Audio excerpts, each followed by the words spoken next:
Hi everybody! In this video I'm going to show you how to make these jersey bands. Usually you won't get a pattern piece for this particular thing because you can make it in different widths, as you can see here. So before you start, you need to determine what is the finished width going to be, and by that I mean how wide is it going to be when you have it on your style in the end. In this example it's 2 centimeters, and that means that I'm going to have to cut my bands 2 times 4 centimeters, which is 8 centimeters. In order to determine the length that you're going to need for your band, you're going to take your pattern piece and measure the edge on which you want to sew it onto and add up. Let's say you're making this armhole, then you're going to measure the edge here and the edge here and then add them together to have the final length of the band you're going to need for this. So you're going to start by drawing or cutting these bands on your fabric. I'm using this upcycle style, so I'm going to have to divide my bands into multiple pieces. If you're working with fabric, you can just cut multiple long ones and then cut them into the lengths they need to be afterwards. I'm going to have to cut many small pieces and then sew them together first. So I'm going to have seams like this one in the end.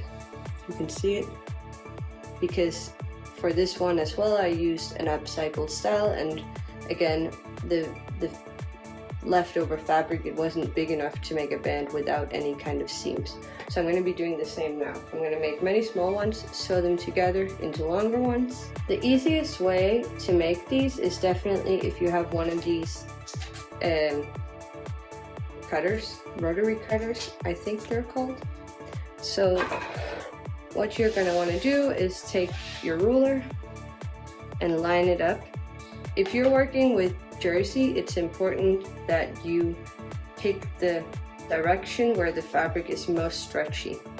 So if the fabric is most stretchy this way, you're going to want to make your bands in that direction. Once you've lined that up, you just cut along your ruler.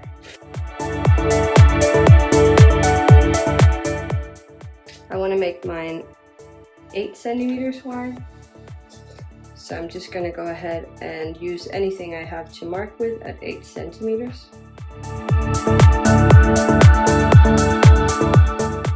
Lining up to those 2 marks I just made. Hold the ruler down and then cut alongside. If you don't have one of these, you can totally do it without. You're just going to have to mark the 8 centimeters and then cut it.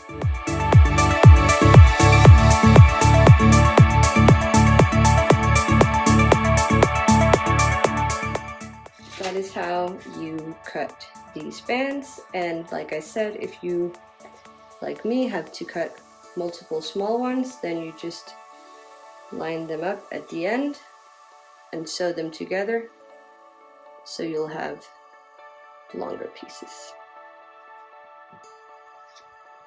After you have cut your bands and possibly sewn them together, if you needed to extend them, I use as small a seam allowance as possible. Then you're going to iron the seam allowance on both sides. So for this one I used 2 centimeters, so I'm going to iron it 2 centimeters on this side and 2 centimeters on this side, and they should meet in the middle.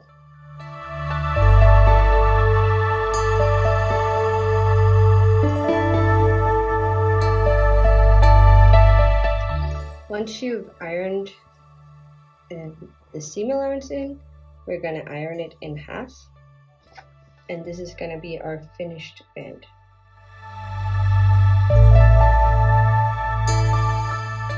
The band is finished, and you can now cut the lengths that you need depending on which style you're making. After I cut the bands in the length that I want them, according to my pattern, I sewed the edges together with 1/2 centimeter seam allowance, and now I'm just gonna iron it back into the shape I had before. So I'm splitting the seam allowance. I'm ironing in the 2 centimeters on each side. And in the end, ironing it in half.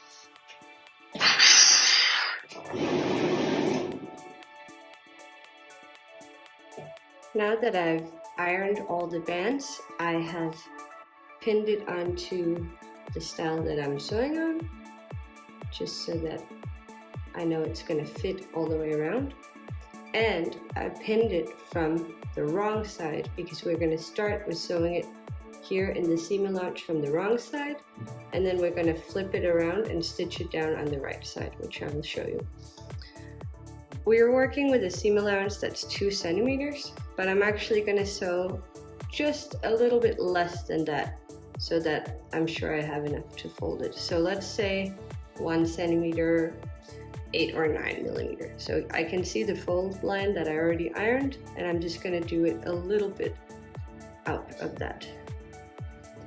You have to set up your machine to a stitch that is stretchy enough for your fabric, because otherwise you're going to lose the stretch of your garment. So once you've set that up and tested it, you can start.